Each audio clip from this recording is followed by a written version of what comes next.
بسم اللہ الرحمن الرحیم۔ ارشاد نبوی صلی اللہ علیہ وسلم، ایک مسلمان کی کھجور کے درخت کی سی مثال۔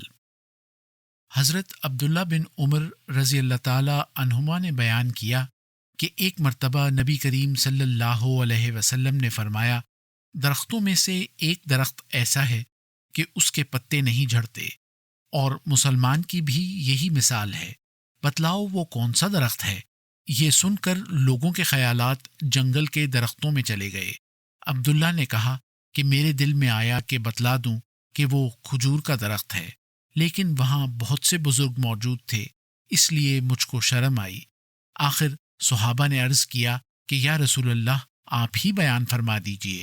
آپ صلی اللہ علیہ وسلم نے بتلایا کہ وہ کھجور کا درخت ہے۔ بخاری کتاب العلم، باب طرح الامام مسألۃ علی اصحابی یختبر ما عندهم من العلم۔